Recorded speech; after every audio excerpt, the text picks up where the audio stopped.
राजस्थान के रेतीले धोरों में आपने इन पैनलों का जाल जरूर देखा होगा।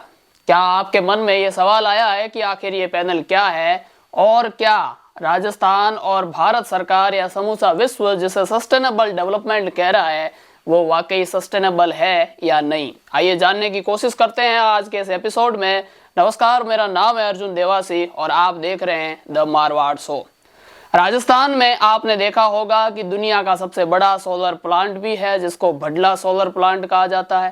साथ ही में राजस्थान के जैसलमेर जिले और बीकानेर जिले में अभी और भी कई प्लांट जो है क्रियान्वित किए जा रहे हैं। बड़ी मात्रा के अंदर जो नई सौर ऊर्जा की प्लेटें और पैनल जो है वो बड़े स्तर पर लगाए जा रहे हैं। आज का सवाल ये है कि क्या राजस्थान इन पैनलों से होने वाले नुकसानों के बारे में पहले से ही सतर्क है? क्या भारत सरकार ये जानती है कि सस्टेनेबल डेवलपमेंट से भी कुछ ऐसी चीजें होने वाली है जो शायद इसे सस्टेनेबल डेवलपमेंट की कैटेगरी में नहीं रखे? पर इससे पहले हम जानने की कोशिश करेंगे कि आखिर ये सस्टेनेबल डेवलपमेंट क्या है और ये जो शब्द है ये कहाँ से आया।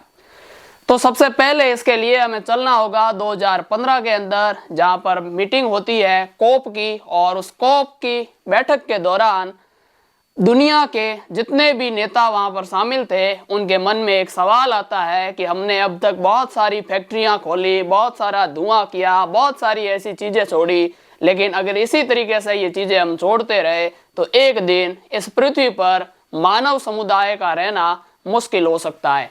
बस यहीं से एक अवधारणा निकली कि क्यों ना हम ऐसे विकास की तरफ जाए जो पृथ्वी पर ग्रीन हाउस जो गैस हैं उनका उत्सर्जन सबसे कम हो और साथ में पृथ्वी पर पर्यावरण को कम से कम नुकसान हो। और यहीं पर UNDP यानी यूनाइटेड नेशन डेवलपमेंट प्रोग्राम के तहत एक SDG यानी सस्टेनेबल डेवलपमेंट गोल निर्धारित किए जाते हैं, जिसमें करीब 17 लक्ष्य थे और उन 17 लक्ष्यों को 2030 तक हासिल करना था। उन 17 लक्ष्यों के अंदर गोल नंबर 7 यानी 7 था क्लीन एनर्जी।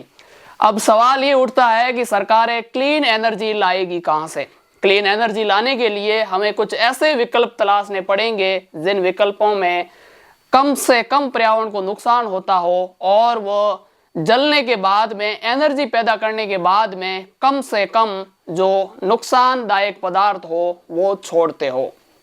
और इसी श्रेणी के अंदर भारत के सामने ये क्लीन एनर्जी के लिए 2 विकल्प सामने आए। पहला था सोलर वाला विकल्प और दूसरा था पवन चक्कियों का, यानी वायु से ऊर्जा पैदा करना, और दूसरा था पहला था अपना सोलर यानी सौर ऊर्जा के बहुत सारे पैनल लगाए जाए और उनसे जो है बिजली पैदा की जाएगी। बहरहाल हम पवन चक्कियों के बारे में कभी और बात करेंगे। आज का हमारा मुद्दा है सोलर पैनल का। देखिए, सोलर पैनल तलाशने के लिए, लगाने के लिए ऐसी जगह चाहिए जहां पर सूर्य की जो गर्मी है वो डायरेक्ट पहुंचती हो, और इसीलिए पूरे भारत में जो सबसे शानदार जगह हो सकती है वो वेस्टर्न राजस्थान है। और वेस्टर्न राजस्थान में भी स्पेशली यहाँ के जोधपुर और जैसलमेर, बीकानेर जैसे डिस्ट्रिक्ट सामने आए। अब बात यह है कि जब ये इतना सस्टेनेबल है, इतनी क्लीन एनर्जी वाला प्रोडक्ट है, तो इससे आखिर नुकसान क्या होता है? और हमने देखा है कि वेस्टर्न राजस्थान के अंदर इसको लेकर के कई मूवमेंट भी हुए, जैसे ओरण बचाओ आंदोलन, और भी यहाँ के स्थानीय MLA जैसे शिव के विधायक रविंद्र सिंह भाटी और भी कई नेता इसके विरोध करते दिखाई दे रहे हैं। तो आखिर सवाल है कि ये लोग विरोध क्यों कर रहे हैं? सस्टेनेबल डेवलपमेंट की इसी कड़ी के अंदर आगे हम बात करते हैं कि सौर ऊर्जा से होने वाले कुछ नुकसानों के बारे में। ये जो सस्टेनेबल डेवलपमेंट है जिससे सोलर पैनल लगाए जा रहे हैं, इससे कई सारे नुकसान भी है। तो आइए एक एक करके इन नुकसानों की बात करते हैं। सबसे पहला नुकसान तो यह है कि सोलर पैनल लगाने के लिए एकदम साफ जगह चाहिए, जिसके लिए वेस्टर्न राजस्थान का जो राजस्थान का राज्य वृक्ष है खेजड़ी, उसको बुनियाद पर काटा जा रहा है। और खेजड़ी के कटने से यहाँ का पूरा पारिस्थितिकी तंत्र जो है वो प्रभावित हो रहा है। खेजड़ी बचाओ आंदोलन से लेकर के कई सारे यहाँ पर स्थानीय आवाजें भी उठी, लेकिन कहा जाता है कि सरकार के कानों में आवाज बहुत देर तक पहुंचती है। जब तक आवाज तेज ना हो तब तक सरकारों के कानों में आवाजें पहुंचती नहीं है। बहरहाल पहला नुकसान तो यही है कि जब खेजड़ी यहाँ से कटेगी तो यहाँ के पारिस्थितिकी तंत्र पर बहुत बड़ा असर पड़ेगा, जिससे यहाँ पर रहने वाली स्थानीय प्रजातीय पक्षी हो गए, पशु हो गए, उनकी कमी होगी। दूसरा सबसे बड़ा नुकसान ये है कि हमने कुछ रिसर्च में ये भी पाया, जो कि मैं आपको रिसर्च के आंकड़े भी यहाँ पर शो कर रहा हूँ, और साथ ही में ये जितनी भी बातें हम यहाँ पे आपको बता रहे हैं, इन सब के जो एविडेंस है वो हमने डिस्क्रिप्शन में मेंशन कर रखे हैं। सो एक बार आप जाकर के चेकआउट जरूर करें।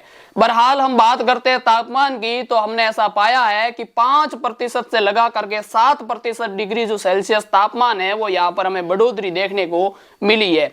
और याद रखिए कि जब भी तापमान बढ़ता है तो तापमान बढ़ने से सिर्फ वहां पर गर्मी नहीं होती, वहां के जो स्थानीय पेड़ पौधे होते हैं उनमें भी नुकसान होता है, और साथ ही में वहां की जो जमीन की उर्वरकता है वो भी कम होती है, क्योंकि इसका सीधा सा मतलब है कि तापमान बढ़ने से जमीन की उर्वरकता बनाए रखने लायक जो आवश्यक बैक्टीरिया है उन बैक्टीरिया पर प्रभाव पड़ेगा, और जिससे वो बैक्टीरिया मर जाएंगे, और मर जाने के बाद में वहां की जो भूमि है वो उर्वरकता खो देगी।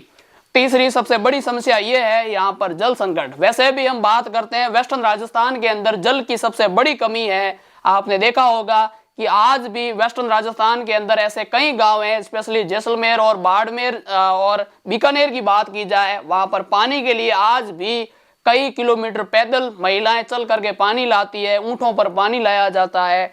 और उसी क्षेत्र के अंदर इन सोलर पैनल को साफ करने के लिए बहुत ज्यादा पानी की भी जरूरत पड़ती है, जो वहां पर जल संकट को भी पैदा कर सकता है। और साथ में सबसे महत्वपूर्ण और सबसे विशेष बात यह है कि इन पैनल्स को लगाने के लिए पेड़ पौधे काटे जाएंगे और जमीनों का अधिग्रहण होगा, जिससे वहां के चारागाह भी सुरक्षित नहीं होंगे।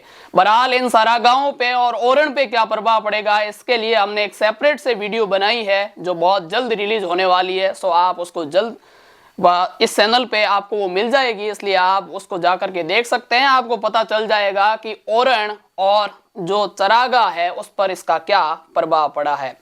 सो इस तरीके से बात की जाए तो अब तक हमें कुछ नुकसान तो अभी से देखने को मिल रहे हैं, लेकिन कुछ ऐसे नुकसान भी हैं जो आने वाले सालों के अंदर हमारे सामने आएंगे। देखिए, एक जो सोलर पैनल होता है उसका लाइफ स्पैन जो है उसकी लाइफ करीब 25 वर्षों के आसपास मानी जाती है, और 25 वर्षों के बाद में जब वो सोलर पैनल खराब हो जाएगी, उससे जो ऊर्जा बनाने लायक वो नहीं रहेगी, तब उसको साइड में फेंक दिया जाएगा। और उससे जो ई वेस्ट जनरेट होगा, उस ई वेस्ट को कैसे टैकल करना है, और उससे निकलने वाले जो पदार्थ हैं जिसमें कई हानिकारक पदार्थ भी है जो आप यहाँ पर देख पा रहे मेंशन कर रखे हैं, ऐसे पदार्थों को टैकल करना बहुत ही मुश्किल हो जाएगा। और भारत सरकार के पास में अभी भी इन ई वेस्ट को खत्म करने के लिए कोई भी पर्याप्त रणनीति नहीं है। तो क्या ये सारे फैक्ट देखने के बाद में आपको लगता है कि ये जो सौर ऊर्जा वाला विकल्प है सस्टेनेबल डेवलपमेंट का, क्या वाकई ये सस्टेनेबल डेवलपमेंट है? बहरहाल राजस्थान के निवासी होने के नाते मैं सरकार से गुजारिश करूंगा कि पूरी दुनिया में औद्योगिक विकास हुआ, पूरी दुनिया ने धुआं जनरेट किया, ग्रीन हाउस गैसेस बनाई, लेकिन ना तो हमने कभी धुआं बनाया, ना ही हमने कोई बहुत ज़्यादा फैक्ट्रियां खोली जिसकी वजह से पूरा विश्व जो है वो आप कह सकते हो कि खतरे में आ गया हो। फिर ये सारे के सारे सस्टेनेबल डेवलपमेंट की सजा सिर्फ और सिर्फ वेस्टर्न राजस्थान को क्यों दी जा रही है, जहां पर पूरी दुनिया ने औद्योगिक विकास किया। औद्योगिक विकास के लिए वहां पर बहुत सारी चीजें हुई जिससे बहुत ज्यादा जो है ग्रीन हाउस गैस प्रोड्यूस हुई, एसी वगैरह जो है वो शहरों के अंदर लगाई गई, वहां से क्लोरोफ्लोरोकार्बन जनरेट हुई, फ्रीजर से सीएफसी जनरेट हुई। लेकिन यहाँ पर इन धोरों में रहने वाले, इन चरागाहों में रहने वाले पक्षियों ने, पशुओं ने और यहाँ पर रहने वाले मरु के भोले भाले मनुष्यों ने कभी भी कोई भी इस प्रकार का करते नहीं किया। बहरहाल धरती को बचाने का ठेका सिर्फ इन मनुष्यों के जिम्मे पर क्यों आया, और सिर्फ यही मनुष्य वो सस्टेनेबल डेवलपमेंट की जो होने वाले कॉजेस है उसका इफेक्ट जो है इनके ऊपर ही क्यों पड़ रहा है। बहरहाल ये सवाल आपसे और भारत सरकार और राजस्थान सरकार से है कि जो भी प्रश्न उठ रहे हैं इस बार और जो समस्याएं सस्टेनेबल डेवलपमेंट से पैदा हुई है उस पर काम करें और इन समस्याओं को दूर करें। हम ये नहीं कह रहे हैं कि सोलर प्लांट जो है, सोलर प्लांट लगाना बहुत बुरा है या फिर इसको बंद करने की मांग नहीं कर रहे हैं, पर इससे जो होने वाले कोज हैं, इफेक्ट हैं, उनके बारे में जरूर स्टडी करें और उससे निपटने का बहरहाल चलते हैं। बहुत ही जल्द मिलेंगे एक और जनहित से जुड़े हुए मुद्दे के साथ में। तब तक के लिए खुश रहिए, आबाद रहिए, अपने आसपास प्राणियों की रक्षा करते रहिए। जय हिंद।